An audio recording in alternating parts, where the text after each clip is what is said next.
Halo, Assalamualaikum sahabat SMK dimanapun kita berada. Tetap semangat dan tetap kreatif di masa pandemi seperti sekarang ini.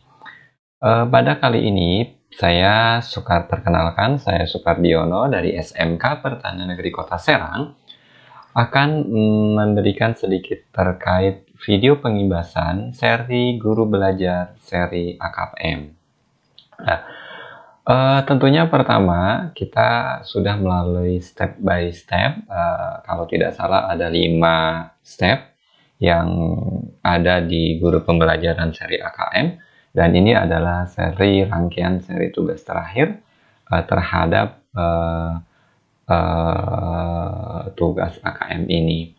Bapak Ibu, teman-teman, rekan SMK se-Indonesia, pada diklat AKM kali ini saya akan sedikit memberikan beberapa hal terkait beberapa hal dinamika dan perubahan-perubahan paradigma dan pola pikir kita terkait pola pikir kita terhadap ujian akhir oleh anak-anak didik kita yang tahun sebelumnya dilakukan di level atau kelas 3.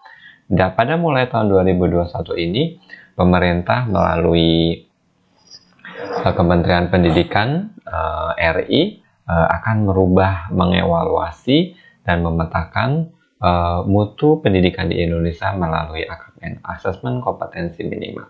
Hal apa saja? Mari kita simak beberapa hal berikut ini. Ya, tentunya terkait kenapa sebenarnya tujuan AKM itu apa, sasaran dan peserta siapa saja yang akan dilakukan pada asesmen AKM, instrumennya itu terdiri dari apa saja, dan refleksi hasil dari AKM itu untuk perubahan-perubahan pembelajaran yang akan datang. Tentunya hal-hal itu yang akan perlu kita pelajari sebagai sesama guru, mudah-mudahan ke depan menjadi bekal agar menjadi perubahan-perubahan yang diharapkan oleh pemerintah. Ya, ini teman-teman adalah paradigma atau pergeseran pola pikir dari ujian nasional dan arah pendidikan kita ke depan. Sebagaimana ketahui bahwa ujian nasional itu dulu mengukur seberapa keberhasilan suatu individu, siswa, peserta didik pada suatu pembelajaran, pada suatu mata pelajaran.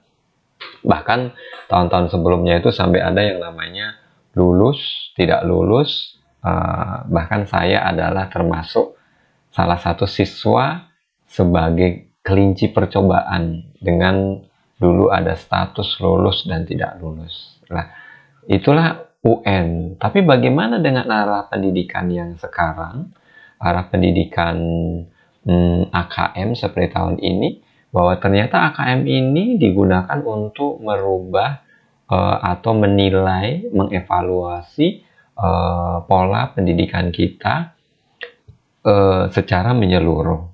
Jadi nanti akan ada banyak yang terlibat, ya siswa, guru, kepala sekolah, termasuk dalam AKM itu bentuknya ternyata ada asesmen nasional,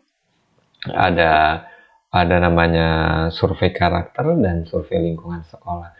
Tentunya hal-hal ini yang nantinya akan memberikan input masukan dan input perubahan. Nah, terus ada yang berbeda juga terkait dengan mapel atau materi pada saat AKM. Kalau dulu materi UN ternyata ada bahasa Indonesia, matematika, bahasa Inggris. Hal yang berbeda pada saat AKM itu adalah yang dinilai adalah literasi dan numerasinya. Jadi kemampuan literasi bahasanya dan kemampuan literasi angka dan digital angkanya. Terus ada juga termasuk survei-survei karakter bagaimana penyelenggaraan di sekolah, karakter siswa yang diharapkan agar sesuai dengan mental kekinian, yaitu sebagai pemuda atau sebagai siswa yang berpancasila. Dan satu hal yang perlu diingat bahwa ternyata AKM itu tidak berada di kelas 10, kelas akhir. AKM ternyata akan dilaksanakan pada kelas 4 SD 8 dan 11. Tentunya ketika kita Bapak Guru kita ada di SMK, yaitu siswa kelas 11 kita yang akan melakukan AKM. Terus juga akan dilakukan secara acak. Diambil sampelnya secara acak melalui nasional, melalui pemerintah. Dalam hal ini kita tidak ngerti mana yang pintar, mana yang sedang, mana yang mohon maaf kurang pintar. Tentunya ini adalah nilai-nilai kebijakan pusat yang akan kita ambil. Kurang lebih dalam satu satuan pendidikan sekolah hanya terdapat 40-45 anak yang akan dinilai. Nah, ini instrumen AKM, Bapak Ibu, teman-teman guru. Jadi terdapat 3, yaitu asesmen kompetensi numerasi, terus ada juga literasi dan rumenasi ya, terus ada survei karakter dan survei lingkungan sekolah. Siapa yang akan menerima literasi dan numerasi dan karakter itu adalah siswa. Sedangkan siapa yang akan melakukan survei lingkungan belajar itu adalah guru dan kepala sekolah. Nah, ini adalah hal-hal yang akan diukur. Jadi untuk literasi dan numerasi itu adalah hasil belajar kognitifnya, sedangkan survei karakter itu sosial emosional siswa dan lingkungannya.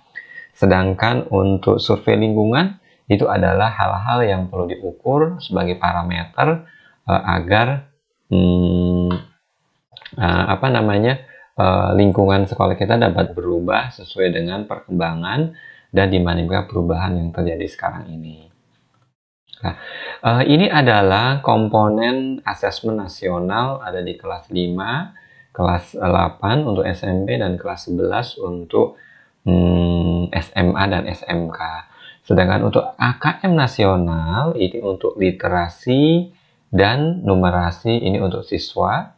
Jadi sedangkan untuk survei karakter itu ada beberapa aspek yang ada dipilih, yaitu hal-hal yang berkaitan dengan profil pelajar Pancasila dan dilakukan oleh siswa. Sedangkan survei lingkungan itu aspek terhadap model pembelajaran dan siswa terhadap keberadaannya di sekolah. Nah, ini hal asesmen kompetensi minimum dalam hal literasi membaca dan literasi numerasi. Membaca itu berkaitan dengan memahami, menggunakan, mengevaluasi, dan tentunya kemampuan individu itu untuk menganalisa terhadap suatu wacana atau perubahan-perubahan yang terjadi. Sedangkan numerasi itu berkaitan dengan berpikir menggunakan konsep, prosedur, fakta, angka, matematika ya, menyelesaikan masalah dan menarik kesimpulan pada suatu kejadian. Itu numerasi. Nah, komponen-komponen yang akan kurang lebihnya boleh dibilang ini kisi-kisi ya, yang ada di dalamnya. Kalau numerasi itu berupa kontennya, numerasi berupa bilangan angka, pengukuran, geometri, grafik, data survei, pemahaman kognitif, penalaran, dan personal, termasuk dunia-dunia dalam hal sains. Sedangkan yang berkaitan dengan literasi membaca, tentunya akan tersedia dalam bentuk teks. Selain teks, dalam bentuk sastra, cerpen, atau puisi, siswa akan menemukan unsur-unsur dalam suatu cerpen itu, dan ada sedikit penarikan kesimpulan, ada sosial budaya, dan kemampuan literasi yang berkaitan dengan saintifik. Itu komponen-komponen hal yang akan dimasukkan dalam contoh-contoh soal. Tentunya ini menjadi PR Bapak Ibu terkait dengan keberadaan. Mohon maaf, ini mati lampu jadinya. Oke, demikian tadi Bapak Ibu, semoga membantu dan menginspirasi. Semoga AKM tahun depan akan berjalan dengan lancar dan tetap semangat dan tetap kreatif untuk menjadi guru belajar di era pandemi, inovasi tentu dan